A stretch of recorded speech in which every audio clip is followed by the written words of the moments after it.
As you are aware, Nigeria is a very large country with a population of over 200 million.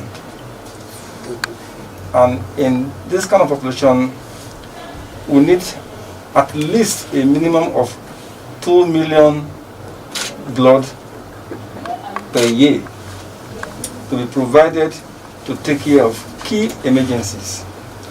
Emergencies here refers to issues that requires blood transfusion, either a whole blood or blood product. It can either be a packed cell volume blood or plasma derivatives, which are used for various purposes in managing emergencies. So what we are planning or initiative we are putting on the table is to have 1 million safe pints of blood initiative. Now, blood is not safe until it is declared safe through a process of refining it. Each blood you have can have contaminations such as HIV, hepatitis B, hepatitis C, syphilis, and in some countries, malaria. These are some of the things that requires to be purified for a blood to become safe. If you don't purify it and you transfer that blood becomes another disease for the recipient of the blood. Now, most of the blood that we get in our hospitals today, which are replacement, donor replacement, yes. Most of them comes in and donated by people that have been paid by relatives of patients to come and donate. Now, once they donate that blood, they are paid, and the blood may not be pure. So, such blood need to be taken to a facility where there's a proper refining or proper testing to make sure that those germs are taken out to make it pure. The 1 million Safe Blood Initiative is an initiative of our agency that provides 1 million safe pints of blood to be kept ready for use for any emergency at any point in time. And that will translate into a national strategic safe blood reserve.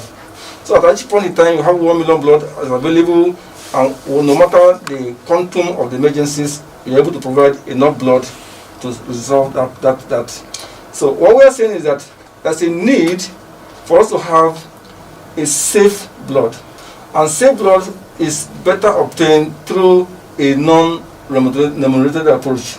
Okay, I'll come to the issue of non-remunerated approach, but let me ask, how are you going to drive this?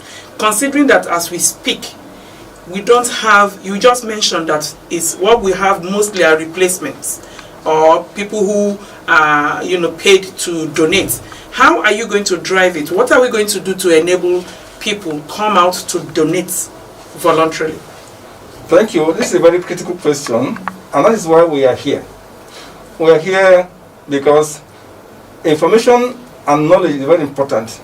And we want Nigerians to have the knowledge of the fact that when you donate blood, you are saving life. It may be your relation's life, it may be somebody you have not known before. I'll give you an example. You send your driver to go to Lokoja from here, and somewhere at Abaji, there's an accident. The driver does not know anybody there, and he requires blood. Now, if people understand the fact that when you donate blood, it's like the rich giving to the poor. So you are donating to save a life that you don't even know. So if we have understanding, then they will be able to donate without asking for payment. And that's what I was saying for a non-remunerated approach, which Nigerians should believe that as you are giving blood, you are giving to save life, that's one. Then again, medically, as you give blood, you are also refining your own health. Yes, I was going to ask you that for those who are going to donate, what is in it for the donor? You said they should not be paid. Yes. So what should be in it for the donor? But before you even answer that, let me ask, why is it that when people go to donate free, uptakers, the utilizers of those bloods, are also asked to make payments? Yeah. This question has been asked several times by several Nigerians. Now, I come from the last part of the question.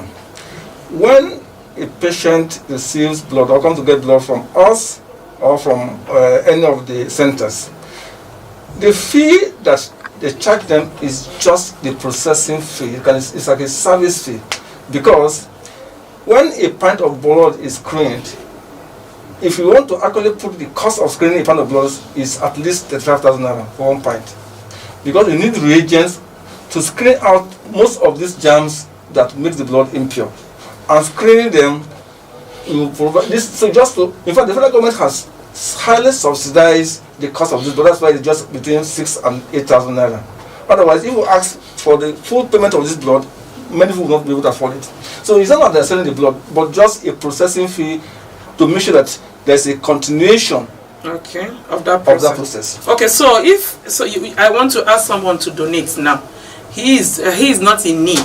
He is giving. What is in it for him? You are not going to pay him. What does the person stand to gain from donating blood? Are there advantages to donating blood? There are several advantages. The first is that you feel that you are doing service to Nigerians because you are saving somebody's life. You don't have necessarily know the person. Secondly, as you donate, your system produces fresh blood, and it makes you to be in a better health than what you were. Again, there are some people that have the excess hemoglobin in the body causes some illness, and so even as you donate blood, you renew this, and the excess hemoglobin is given out, and your body replaces it within a very short time. So you are, apart from the fact that you are satisfied that you are helping to save somebody's life, you are also satisfied that your health is in good shape. So these are some of the advantages that people will get by donating blood. Thank you very much. The system of appreciating donors has not been just yet. Probably one of the issues we have is like generally funding is an issue we need to deal with. But we are still recognizing and appreciating all our donors, because donors are our kings.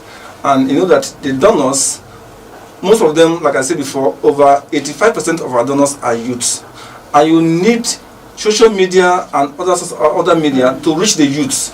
And that is why we think that collaborating with media houses like yours will help us to get to Nigerian youths to understand that there's a need for them to give voluntary, non-remunerated blood donation, and also to make sure that the activities of National Blood Services is anchored on mostly the activities of the youth, because it's only the youth. And again, one other advantage you will notice from our services is that it reduces the level of transmissible diseases.